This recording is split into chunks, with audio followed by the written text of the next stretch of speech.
कृषि प्रधान देश के अंदर प्रधान देखा जाए तो अडानी अंबानी है। खेती बोलते कि मेंटेन नहीं किया उसको प्राइवेट किया जाए। वैसे भी तो अंबानी का स्लोगन ही है ना, कर लो दुनिया मुट्ठी में। हमें इस देश के खेती को बचाना है। मोदी जी इतने बड़े झूठे हैं ना कि झूठ भी अगर सामने से आए ना तो वो उनको देख के सलाम करके साइड से हो जाता है कि मेरे से बड़ा झूठा लोग आ रहा है। वो कंगना रावत तो आरएसएस और बीजेपी की विचारधारा है, वो तो बोलेगी ये बात। मोदी जी जो है 56 इनकी जो छाती है उसका जलवा दिखा है। और उनके ये चहेते हैं अदानी और अंबानी जो है, इन्होंने बाकी पूंजीपतियों को भी किनारे किया है। बंगाल में इलेक्शन आ रहा है इसलिए ये जुमला उन्होंने ट्राई किया है। सत्ता में लोग पूंजीपति घरानों की बात करते हैं। ये सरकार आरएसएस का जो इनके जो आका हैं, उनका इतिहास ही ऐसा है कि वो गुलाम बनकर जिंदगी भर रहे हैं। वो पहले अंग्रेजों के गुलाम थे। ये सरकार झूठ की बुनियाद पर खड़ी है, क्योंकि आपसे बड़ा हमारे देश में न्यायालय है। हम भरोसा करते हैं न्यायालय पे। झूठे प्रधानमंत्री हैं एक नंबर के। चौकीदार तो जरूर थे लेकिन जनता के नहीं थे, वो कॉर्पोरेट घराने के चौकीदार थे। ये आंदोलन जीवी बोल रहे हैं, खालिस्तानी बोल रहे हैं, आतंकवादी बोल रहे हैं, ये कोई नई बात नहीं है। जो अन्नदाता उनको खिला रहे हैं मशरूम, लाखों का मशरूम खिला रहे हैं, पश्मीना शॉल ओढ़ रहे हैं, सब तो किसान का ही कमाई है ना। ये श्यामा प्रसाद मुखर्जी के वंशज बंगाल में जाकर श्यामा प्रसाद मुखर्जी का नाम नहीं लेके सुभाष चंद्र बोस का नाम ले रहे हैं। जूते न पड़ गए उनको तो फिर कहिएगा। आरएसएस के इतिहास को कौन नहीं जानता है? उनका तो पूरा का पूरा काला का काला इतिहास है। ये कॉर्पोरेट से पैसा ले लिए हैं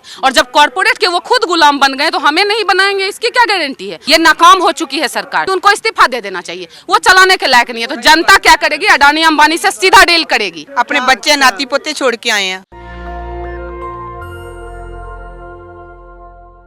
किसान आंदोलन को आज 79 दिन हो चुके हैं और किसान आंदोलन के इस पड़ाव में हम देख सकते हैं कि ये गाजीपुर बॉर्डर पर, यहाँ पर किसान आंदोलन के बिल्कुल बीच जहाँ सारे टेंट लगे हुए हैं, एक छात्र चौक भी है।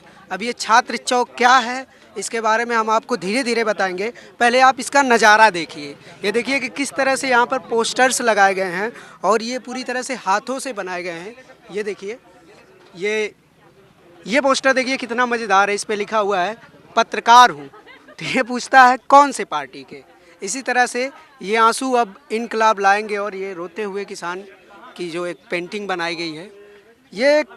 ये जो पूरा टेंट है, ये टेंट सिर्फ ये पोस्टर्स नहीं है, यहाँ बड़ी संख्या में छात्र आए हुए हैं। और देखिए यहाँ पर किताबें भी हैं। एक लाइब्रेरी खोली गई है जहाँ पर आप किताब देख सकते हैं। भगत सिंह से लेकर तमाम सारी जन आंदोलन की किताबें यहाँ पर मौजूद हैं और यहाँ लोग पढ़ भी रहे हैं। आप देख सकते हैं मेरे सामने ही लोग किताबें चुन रहे हैं और पढ़ रहे हैं। यहाँ पे जो छात्र हैं हम उनसे बात करेंगे। आपका नाम क्या है सर? जी मैं विराज देवांग हूँ। कहाँ से हैं आप? जी हम लोग महाराष्ट्र से हैं। मैं खुद नासिक से हूँ। नासिक से आप यहाँ आए हुए हैं? जी जी जी। क्या सोच कर आए हुए? जी एक्चुअली हम लोग हमारा जो संगठन है all India students federation and all India youth federation, हमारा एक जत्था जो था वो जत्था 8 तारीख को मुंबई से निकला था। और पहले हम लोग सिंघू बॉर्डर गए, वहाँ पे हम लोगों ने किसानों को समर्थन दिया और अभी हम लोग यहाँ पर गाजीपुर बॉर्डर में मौजूद हैं। तो क्या है, मतलब क्यों समर्थन दे रहे हैं आप लोग? देखिए हमें लगता है आप लोगों को कि इस बिल में ऐसा क्या है कि आप समर्थन में आ गए? देखिए सिंपल सी बात है, जो मोदी जी है या फिर जो बीजेपी की सरकार है, ये निजीकरण के हित में है। निजी जो पूंजीपति है उनके हित में काम करती है। तो अभी जैसे शिक्षा हमारा एक क्षेत्र था जहाँ पे जो प्राइवेट सेक्टर है उसको खुली छूट दे दी थी। हम तो जानते हैं कि देश के जो 76% जो एजुकेशन इंस्टीट्यूशंस है सारे के सारे प्राइवेटाइज है। अभी जो मोदी जी है वो खेती में निजी जो उद्योगपति है उनको फ़ायदा पहुंचाने के लिए 3 कानून जो है वो बनाए हैं। हम भी कहीं ना कहीं किसानों के बेटे हैं, हम भी जो खेत मजदूर है, मजदूर है, उनके हम लोग बेटे हैं। तो हमारा एक कर्तव्य में बनता है कि हम लोग इस जो लड़ाई है इसमें, हमारी साझा लड़ाई है, इसमें हम लोग साथ दें किसानों का। क्योंकि देखिए हम लोग कहीं ना कहीं किसान की फैमिली से बिलोंग करते हैं। हमारे कुछ साथी यहाँ पे मौजूद है जो खुद किसानी करते हैं। तो इस तरीके से पूरे देश में हमें लगता है कि जो युवा है उसको समझ में आ गया है कि ये जो आंदोलन है ये बस किसानों का नहीं है, इसमें युवाओं का भी जो योगदान है वो इम्पोर्टेंट है। आप बताइए सर, आप एक बात बताइए मुझे। ये कह रहे हैं निजीकरण के लिए, जो निजीकरण हो रहा है ये फार्म बिल के जरिए खेती किसानी को निजीकरण करने की कोशिश की जा रही है और आप लोग इसके विरोध में हैं। तो क्या निजीकरण इतना बुरा है क्या? निजीकरण से क्या फ़ायदा है? एक्चुअली वो हमारे ऊपर पहले आकर गुजर गया। हम शिक्षा के ऊपर जो निजीकरण हुआ था, जिसमें पहले हमें शिक्षा गवर्नमेंट्स में फ्री में मिलती थी, वो पूरा गवर्नमेंट्स के स्कूल बंद करके प्राइवेट स्कूल बनाने को स्टार्ट कर रहे हैं। मतलब हर एक चीज़ को तुम अगर ट्रेड के इससे अगर तुम खरीदने की कोशिश करेंगे तो कैसा हो सकता है? बल्कि ये देश कृषि प्रधान देश कहा जाता है और कृषि प्रधान देश के अंदर प्रधान देखा जाए तो अडानी अंबानी है। मतलब आप सोच मतलब ये एकदम कभी कभी सोच के मतलब ये हो जाता है कि ये क्या चल रहा है देश के अंदर।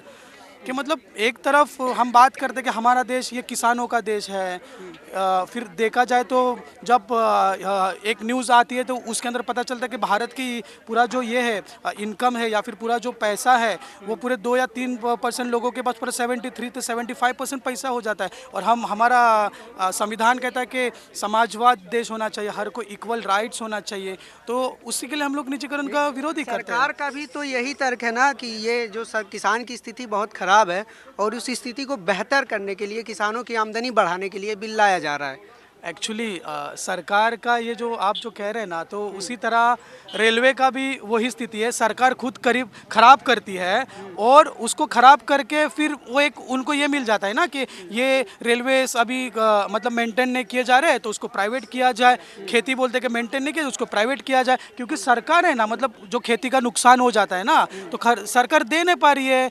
लेकिन सरकार को बल्कि हर एक जो नुकसान हो जाएगा, मैं अगर किसान हूँ, मैं अगर कुछ पका रहा हूँ तो वो मेरे लिए सिर्फ नहीं पका रहा हूँ, मैं मेरे साथ इस देश के अंदर रहने वाले हर एक लोगों को पका रहा हूँ। मतलब मैं पूरे देश के सेवा के लिए काम कर रहा हूँ। अगर तो मेरा नुकसान है तो आपको पता है कि ये जो लोग आंदोलन कर रहे हैं या जो लोग आंदोलन का समर्थन दे रहे हैं उन लोगों को ये बोला जा रहा है कि ये लोग देशद्रोही हैं और ये लोग देश को बांटना चाहते हैं। आप लोग देश को बांटना चाहते हैं, ऐसा बोला जा रहा है। एक चीज़ याद रखिए, जब भगत सिंह भी उस टाइम पे जब अंग्रेज़ों के खिलाफ लड़ रहे थे ना, जब सत्ता मतलब सच के लिए, उसके बाद अन्याय के विरोध में, तो भगत सिंह को भी देशद्रोही कहा था। तो अब हम उनके मानने वाले हैं, तो कोई भी न्याय होगा तो उसके खिलाफ हम लड़ेंगे।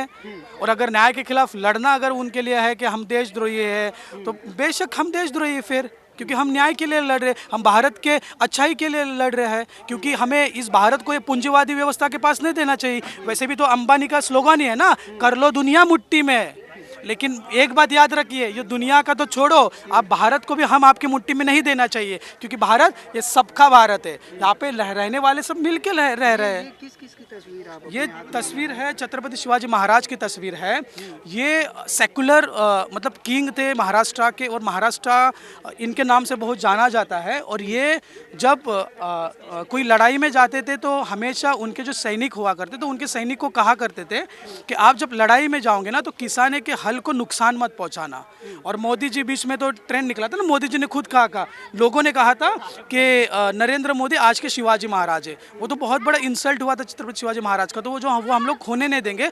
असल में इनके रास्ते पे चलने वाले आज के किसान हैं, जो भारत के अच्छाई के लिए बात करते हैं। असल में चलने वाले इसके अंदर आज के जो युवा है, जो सेकुलरिज्म को पकड़ के रखे हैं, जो भारत को सोशलिज्म को पकड़ के रखे, जो अन्याय के विरोध में लड़ रहे, जो प्यार मोहब्बत की बात कर रहे, और उसी के रास्ते पे हम लोग आज महाराष्ट्र से चलते चलते आज यहाँ पे आए हैं बॉर्डर पे किसानों के साथ हम लोग खड़े आज। तो आपको डर नहीं लगता क्या? आपको यूएपीए लगा सकती है गवर्नमेंट, एनएसए लगा सकती है। डर किस बात का है? मतलब अगर डरना है ना तो हम घर पे रहते थे। आज डर नहीं है, क्योंकि हमें भारत को बचाना है, हमें इस देश के एकता को बचाना है, हमें इस देश के खेती को बचाना है, हमें भगत सिंह के विचारों को बचाना है। जिस तरीके से भगत सिंह भी, या फिर भगत सिंह के साथी थे, या फिर राम प्रसाद हो, या फिर अशफाक उल्लाह हो, मतलब इतने कम उम्र में वो फांसी के फंदे में चढ़े थे इस देश के लिए। मैं तो अभी 26 साल का हूँ, भगत सिंह तो 23वें साल फांसी पे फंदे पे चढ़े थे, अशफाक उल्लाह खान तो 23वें साल फांसी के फंदे पे चढ़े थे। तो वही हम लोग के एक अंदर एक भूत जगह है कि इस देश के लिए कुछ करना है, इस देश को आगे लेके जाना है, इस देश को बचाना है। पढ़ाई के लेके जाएंगे आप लोग? पढ़ाई के साथ लड़ाई भी करना है। देश को आगे लेके जाने का मकसद मतलब हम सब एक साथ रहना है, हमें मिलजुल के रहना। जो आज यहाँ पे फोड़ने की राजनीति चल रही है, उस राजनीति को लोगों को बताना है। ये भारत किसी एक धर्म का भारत नहीं है, ये भारत सभी धर्मों का है। यहाँ पे सब लोग मिलजुल कर रह रहे, यहाँ का सेकुलरिज्म को बचाना है, यहाँ की डेमोक्रेसी को बचाना है, यहाँ के। ये बात तो प्रधानमंत्री जी भी कहते हैं। अरे प्रधानमंत्री जी तो वो कुछ भी कहते हैं, प्रधानमंत्री जी अपने मन में कहते हैं। अभी उस दिन देखा होगा कि गुलाम नबी आज़ाद जब संसद से रवाना हो रहे थे वो रोने लगे थे, और जब कश्मीर के ऊपर जब 370 के जब हटाया गया था तो उनको ही कैद करके रखा था। तो ये चीज़ है ना कि मोदी जी है कि उनके किस बातों के ऊपर भरोसा। अभी हमें भी तो उन्होंने वादा किया था ना कि 2 करोड़ नौकरियाँ देंगे, लेकिन 2 करोड़ नौकरियाँ देने की बात तो छोड़ो, 2 करोड़ नौकरियाँ घट गई है, हम बेरोजगार हो रहे हैं। तो ये चीज़ है कि मतलब अभी बोलते हैं ना यार कि वो जैसे कि कन्हैया ने भी कहा था ना कि मोदी जी इतने बड़े झूठे हैं ना कि झूठ भी अगर सामने से आए ना तो वो उनको देख के सलाम करके साइड से हो जाता है कि मेरे से बड़ा झूठा लोग आ रहा है। ये कैंप आप देख रहे हैं? कैंप कौन देख रहा है? आप देख रहे हैं। कहाँ से फंडिंग आ रही है आपकी? जो फंडिंग कहीं से नहीं आ रही है, हम लोग जितने भी हम हैं अपने पॉकेट मनी से लगा के कर रहे हैं। और ये हमको तो कैंप पता चला है कि आपकी फंडिंग जो है चाइना से हो रही है। तो आपको पता चला तो हमको लिंक भेज दीजिए कहाँ पे हो रही है, हम भी देख ले। हमको तो पता ही नहीं है कि चाइना पे हो रही है। ट्विटर पे देखे हम कि आप लोगों को ये जितने लेफ्ट वाले हैं सबकी फंडिंग चाइना से हो रही है और ये लोग देश तोड़ना चाहते हैं। देश कौन तोड़ना चाहता है ये तो आप भी जानते हैं, दुनिया जानती है। जब आंदोलन आज़ादी का चल रहा था तो आप देखे होंगे कि एक समाज जो है आंदोलन में लगा था और वहीं एक समाज जो है अंग्रेजों की चाटुकारिता कर रहा समाज था। जाहिर सी बात है, गोडफेवादी लोग थे वो। नाम लेने में आपको डर क्यों लगा? बिल्कुल गोडफेवादी नाम तो ना, गोडफे गोडसेवादी लोग। अब जो वीर सावरकर जिनको बनाते हैं लोग, गोडफे वाले लोग, वो एक ग्रुप जो है आरएसएफ का ग्रुप एक है जो हमेशा से देश तोड़ने की बात करता है। हम लोग हमेशा देश को जोड़ने की बात करते हैं। और ये ऑल इंडिया स्टूडेंट फेडरेशन 1936 में बना था और लखनऊ में ही बना था। आज़ादी की लड़ाई के पहले यह बना था। आज़ादी की लड़ाई में भाग लेने के लिए आंदोलन बना था ये संगठन, और ये संगठन के लोग हमेशा देश के हित में ही काम करते हैं। तो आपकी मतलब फंडिंग नहीं हो रही है चाइना से? नहीं, बिल्कुल नहीं। फंडिंग हमारे जो फॉर्मर है या सब के लीडर हैं, प्रोफेसर हैं, हमारे कुछ छात्र हैं, वही लोग किताबें ला कहाँ के से आए? आप कहाँ से आए हैं? हम प्रतापगढ़ से आए हैं, यूपी से। कितने दिन से हैं यहाँ पे? यहाँ पे तो हम डे 1 से हैं, लेकिन कैंप हमारा जो है 28 तारीख को लगाया हम। अच्छा, तो क्या सोच कर आए हैं? जब तक बिल वापसी नहीं तब तक घर वापसी नहीं। वो तो ठीक है, लेकिन आप इसका समर्थन क्यों कर रहे हैं? क्या समझ में आ रहा है? इसलिए कर रहे हैं कि हम भी छात्र हैं। आप नहीं, ये एक बात बताइए, आपको बिल समझ में आया है? तो बिल्कुल बिल समझ में आया है। जाहिर सी बात है, बिल एक ऐसा कानून इन्होंने बनाया है कि उस कानून के तहत इन्होंने एक ऐसी व्यवस्था की है कि किसी भी अनाज को, किसी भी फल को, सब्जी को कोई भी कितनी भी मात्रा में स्टोरेज कर सकता है। पहले आपने सुना होगा कि अगर दाल कहीं ज़्यादा इकट्ठा स्टोरेज हो गया छापे पड़ते थे। अब ये कानून हटा दिए गए। आपकी क्षमता है, आपके पास पैन कार्ड है तो आप बाकायदा असीमित तक आप कर सकते हो। आपको मालूम है आप भी नहीं कर पाएंगे, हम भी नहीं कर पाएंगे। तो ये स्टोरेज कौन करेगा ये आपको भी मालूम है। तो उन्हीं के लिए कानून बना है जो अभी कल शायद संसद में कुछ बेकार है आप लोग किसानों को। बेकार है ये, किसानों को पूरा तरीके से बेकार है मोदी जी। नहीं, आप लोग बेकार हैं। कौन किसको? सरकार को? अरे नहीं भाई, किसानों को। नहीं, हम क्यों बेचेंगे? हम तो उनके समर्थन में आज जुटे हैं भाई। हम क्यों बेचेंगे उनको? हम तो उनको हम हेल्प कर रहे हैं और आप बता रहे हैं हमको बेकार है। कंगना रनौत जी, उन्होंने कहा कि किसानों को आप लोग बहका रहे हैं। जितने वामपंथी लोग हैं, ये जितने आंदोलनकारी लोग होते हैं, सब जाके किसानों को बहका रहे हैं। आप लोग क्यों बहका रहे हैं किसानों को भाई? वो कंगना रावत तो आरएसएस और बीजेपी की विचारधारा है, वो तो बोलेगी ये बात कि हम लोग बेकार हैं। आप ये बताइए, किसानों को कोई बहका सकता है? आप बताइए, जब चुनाव लेने आते हैं, वोट मांगने आते हैं, उस समय जब बीजेपी को वोट पड़ता है उस समय किसानों को कोई नहीं बहकाता। किसान, हम मोदी जी बार बार ये कह रहे हैं कि किसान हमारे इन काले कानूनों को, जो कानून है इनको समझ नहीं रहा। किसान तो अब समझ गया ना, किसान समझ रहा है, पाती है। मजबूरी मोदी के भी है, किसान समझ गया है।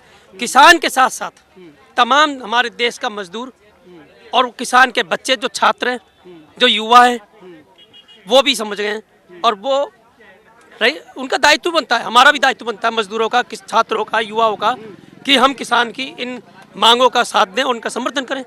तो हम कर। आप कहाँ से आए हुए हैं? आप पाकिस्तानी लगते हैं। सभी का खून है, लाल ही है, चाहे पाकिस्तानी हो, हिंदुस्तानी हो। वैसे एक अच्छी खबर, हम जो हमारे मित्र हैं पाकिस्तान से, हम इंडिया, महाराष्ट्र, कोल्हापुर से हैं, जो शाहू जी की, शिवाजी की भूमि है।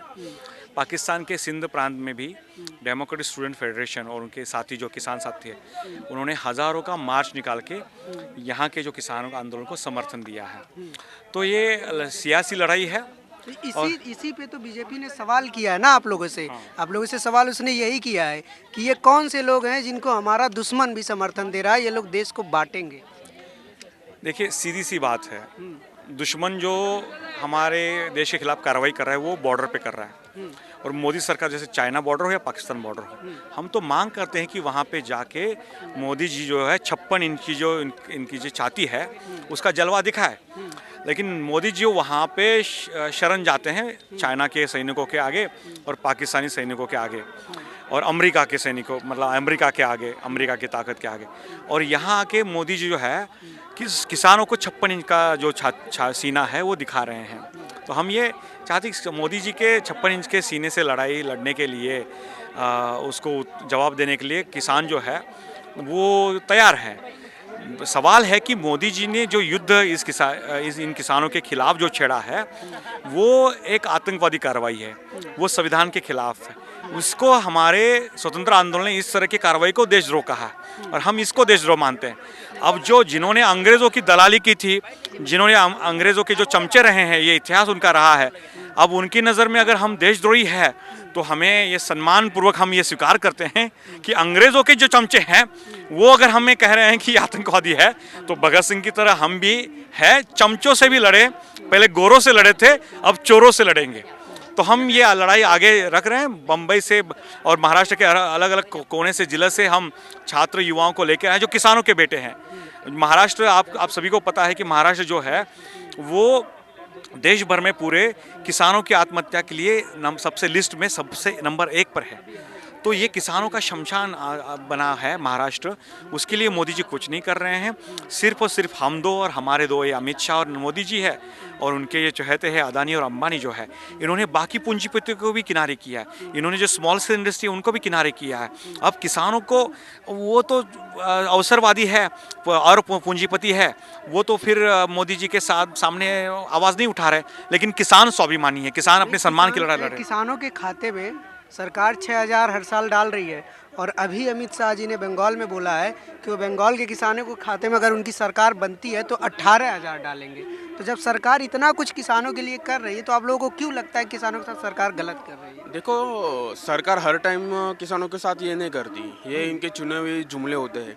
अभी बंगाल में इलेक्शन आ रहा है, इसलिए ये जुमला उन्होंने ट्राई किया है। पहले भी भारत में, जब पूरे भारत में ज़्यादातर स्टेट्स में जब इलेक्शन हो रहा था तो वहाँ पे भी उनका यही था कि 15-15 लाख रुपए डाले। आपको भी बोला था, हमको भी बोला था, लेकिन हमारे खाते में कुछ 15 लाख अभी तक आए नहीं है। तो ऐसे ही जुमला ये बिहार में भी किए थे कि बिहार को फ्री में वैक्सीन दी जाएगी, पर उनको भी फ्री में वैक्सीन नहीं मिली।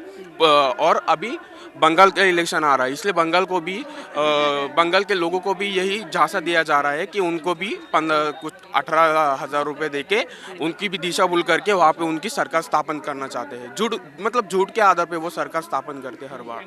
उधर प्रधानमंत्री जी कह रहे हैं कि वो ये बिल किसानों के हित में लाए हैं। कुछ लोग हैं जो किसानों को भड़का रहे हैं, तो आप किसान हैं या वो हैं जो किसानों को भड़का रहे हैं, क्या है आप? देखिए, अमित शाह जी एंड मोदी जी ने तो 15 लाख देने का वादा किया और उल्टे जो पैसा घर का रखा था वो भी चला गया, तो 18,000 कैसे मिल जाएगा उनका? अभी तो 15 लाख ही कर्जा है उनके ऊपर, वो दे नहीं पाए। दूसरा जो मसला है, जो बोल रहे हैं कि किसान को कुछ लोग भड़का रहे हैं, दिल्ली में 4 बॉर्डरों पे धरना चल रहा है, यहाँ पे लाखों लोग हैं, तो इतने लोग भड़काने से आ गए हैं। यहाँ पे यूपी के लोग हैं, इस बॉर्डर पे हैं, हिमाचल के भी लोग हैं, कुछ थोड़े बहुत बिहार के भी लोग हैं, झारखंड के भी लोग हैं। आगे जो टिकरी बॉर्डर और सिंघू बॉर्डर है, वहाँ पंजाब हरियाणा के लोग हैं, उधर शाहजहाँपुर बॉर्डर पे राजस्थान के लोग हैं। तो क्या इतने स्टेट में, इतने जो राज्य हैं, या और भी सभी राज्यों में आंदोलन हो रहा है इस बिल के खिलाफ? महाराष्ट्र में उतनी पद यात्रा हुई, नासिक से लेकर मुंबई तक का हुआ, बिहार में हर जगह किसान जनजागरण यात्रा और किसानों की महापंचायत हो रही है।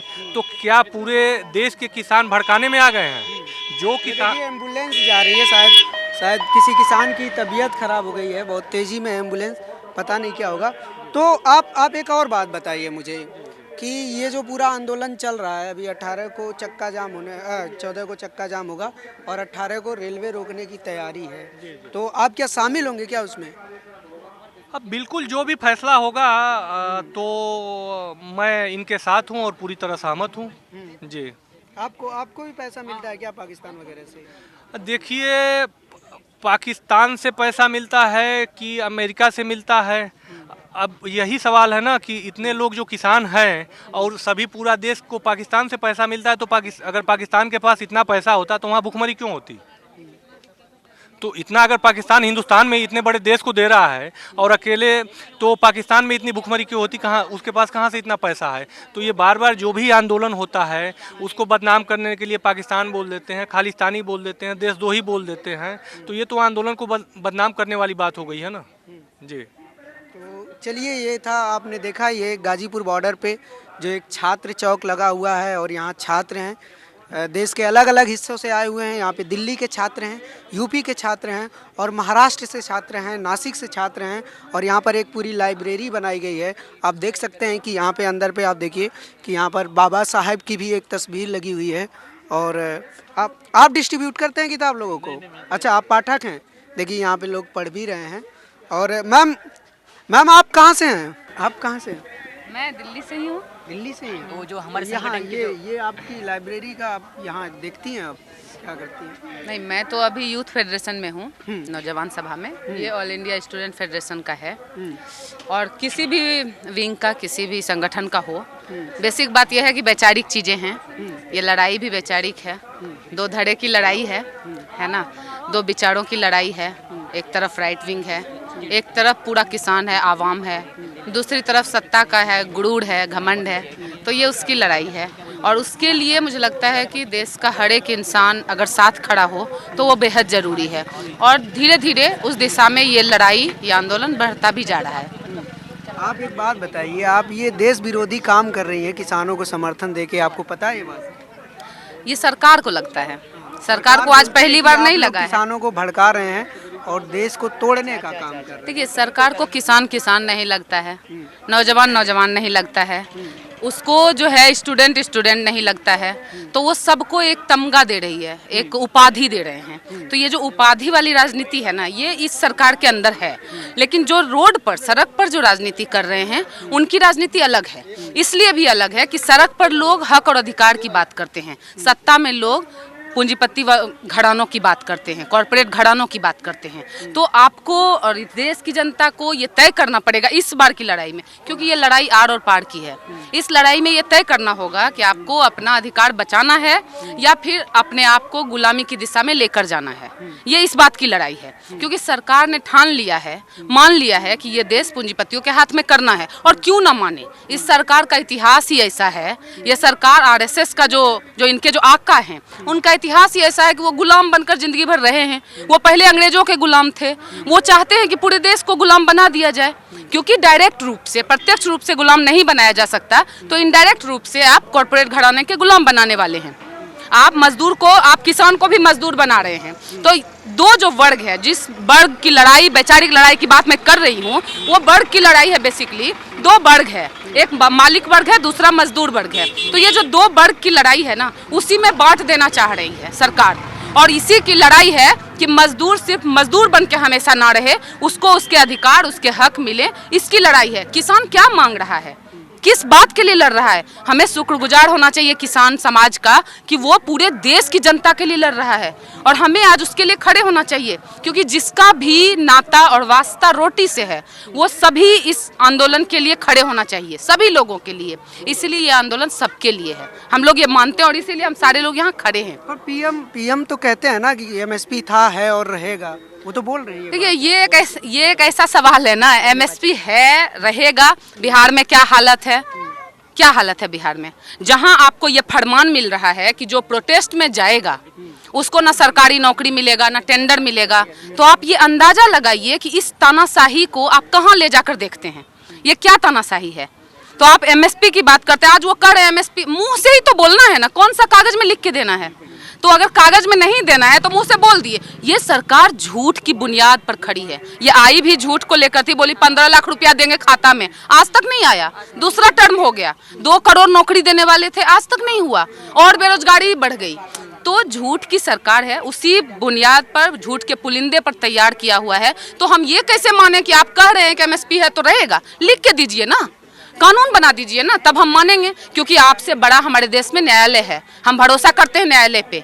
तो आप लिख के दीजिए, हम मान जाएंगे कि एमएसपी रहेगा, लेकिन लिख के नहीं देंगे। तो वो जनता को बेवकूफ समझते हैं। प्रधानमंत्री जी झूठ थोड़ी बोलेंगे, देश के 130 वही तो झूठ बोल रहे हैं। कौन सी नई बात है ये? झूठे प्रधानमंत्री हैं एक नंबर के। वो बोले हम चौकीदार हैं, चौकीदार है, जनता बोल दिया चौकीदार चोर है। ठीक है, और एक एक बोला हुआ, जनता का बोला हुआ वर्ड सही साबित हुआ है। आज आप देख लीजिए, अब हम लोग ये समझते हैं चौकीदार तो जरूर थे, लेकिन जनता के नहीं थे, वो कॉर्पोरेट घराने के चौकीदार थे। तो चौकीदारी तो वो किए और बहुत ईमानदारी वफादारी से किए, लेकिन जनता का नहीं किए। तो आप जनता को तय करना पड़ेगा कि हम अपना चौकीदार चुने या फिर कॉर्पोरेट घराने का चुने।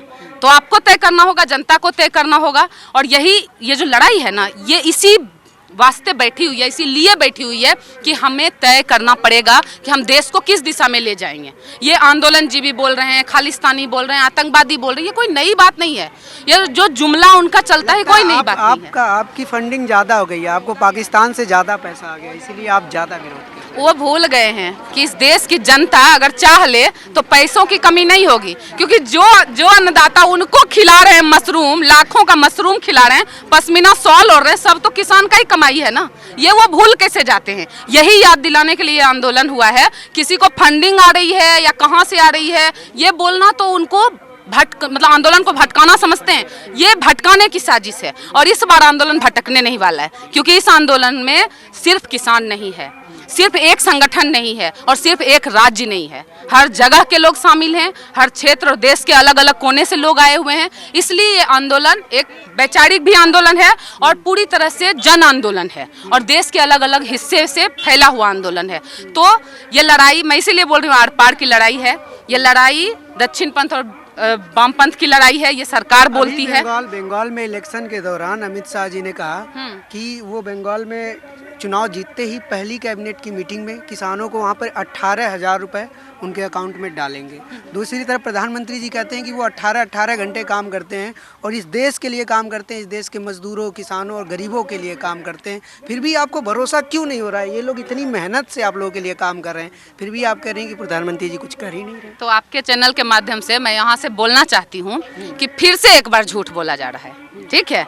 ये श्यामा प्रसाद मुखर्जी के वंशज बंगाल में जाकर श्यामा प्रसाद मुखर्जी का नाम नहीं लेके सुभाष चंद्र बोस का नाम ले रहे हैं। जो अपने लोगों का नहीं हुआ वो जनता का क्या होगा, वो बंगाल की जनता का क्या होगा और देश की जनता का क्या होगा। मैं यहाँ से चैलेंज करती हूँ कि वो जाएं बंगाल में और कहें कि श्यामा प्रसाद मुखर्जी जो थे हमारे आइडियल हैं, हम उसको लेकर आए हैं, हम उसके नाम पर चुनाव लड़ रहे हैं, आप लोग हमको वोट करिए। जूते ना पड़ गए उनको तो फिर कहिएगा। क्या समस्या है उस नाम से?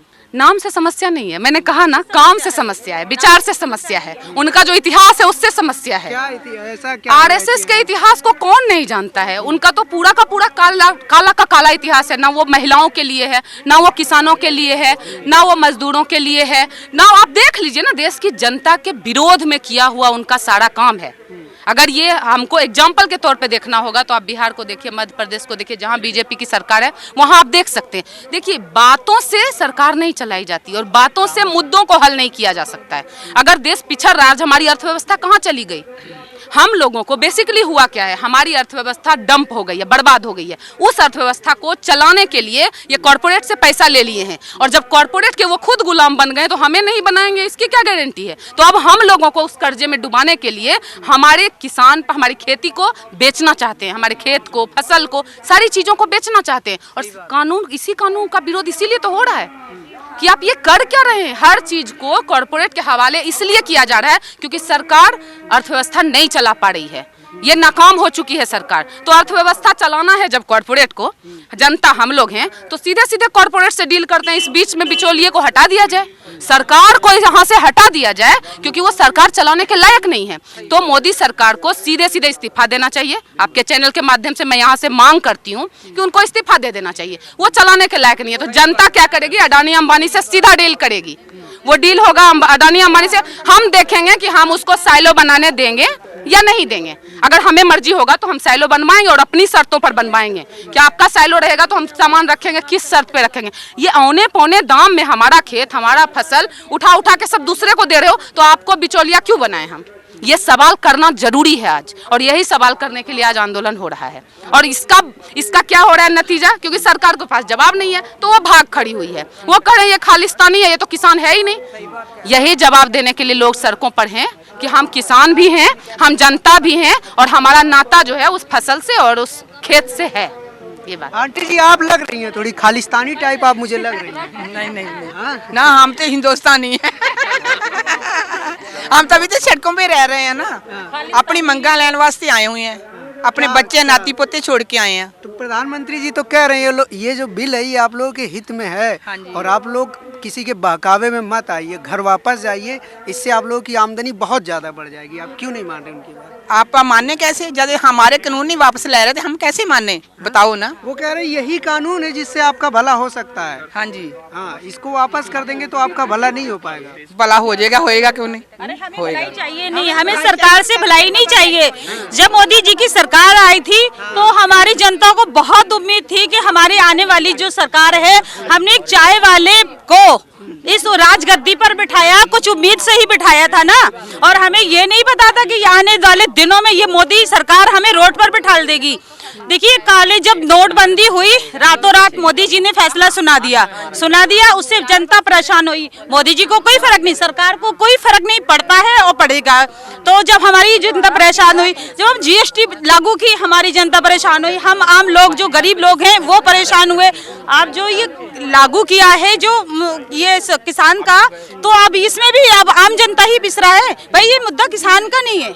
अगर किसान को परेशानी होती तो हम एक पक्ष के बंदे को कह सकते थे, अरे हवाई जहाज से लेके चलाने वाला, बूट पॉलिश करने वाले के लिए भी परेशानी है। भैया रसोई का मामला है और ऐसा कोई मामला नहीं है। अगर ये हमारी सरकार अगर चाहती है कि हम इस देश को खुश रखें तो भाई उसको यहाँ आना चाहिए था। हमारे अपने किसान भाइयों से, वो भी उनके हैं और हमारी सरकार भी, हम भी अपने हैं, वो भी अपने हैं। तो ये दूरी मोदी जी क्यों बना रहे हैं? उन्होंने क्यों बनाई है भाई? उन्होंने कहा है कि आप सब लोग जो है, मोदी जी ने बोला था संसद में कि आप लोग आंदोलनजीवी हैं। आंदोलनजीवी से उनका मतलब ये था कि आप लोग इस आंदोलन के बहाने, खाने पीने के बहाने बस यहाँ पे डटे हुए हैं और खाने पीने के चक्कर में आंदोलन कर रहे हैं। देखिए खाने पीने के चक्कर में हम, अगर ये हमारे जो किसान ही पैदा करता है तो मोदी जी खा रहे हैं। अगर ये किसान अन्न पैदा करना बंद कर देना तो मोदी जी की रोटी बंद हो जाएगी। समझ गई ना आप? जैसे मोदी जी अब ये 26-24 तारीखों में यहीं पर ही थी, तो यहाँ लाइट बंद कर दिया, लाइट का कट कर दिया, पानी बंद कर दिया। तो मैं मोदी जी से यही बोलूंगी, मोदी जी किसान कोई आपके विरोध में नहीं है। किसान ने, अगर हमारे किसान भाइयों ने, आपने इतना दुख दिया, हमारे किसान शांतिमय यहाँ बैठे रहे। अगर किसान भाइयों ने आपका लिए दूध बंद कर दिया ना तो आपकी चाय बननी बिकनी बंद हो जाएगी। ये मैं मोदी जी से कहूंगी कि आपकी चाय बंद हो जाएगी मोदी जी। तो प्लीज ऐसा कुछ नहीं है, आप जो बोल रहे हैं ना, तो ये तो झूठ की सत्ता, जो झूठ की सरकार है ये थी। नेशनल दस्तक की आपसे गुजारिश है कि अगर इसको बचाना चाहते हैं तो नेशनल दस्तक को सब्सक्राइब करने के लिए रेड कलर के सब्सक्राइब बटन को दबाएं, फिर बेल आइकन की घंटी दबाएं। नेशनल दस्तक को बचाने के लिए बहुत जरूरी है कि हर खबर को शेयर करें, लाइक करें, कमेंट जरूर करें।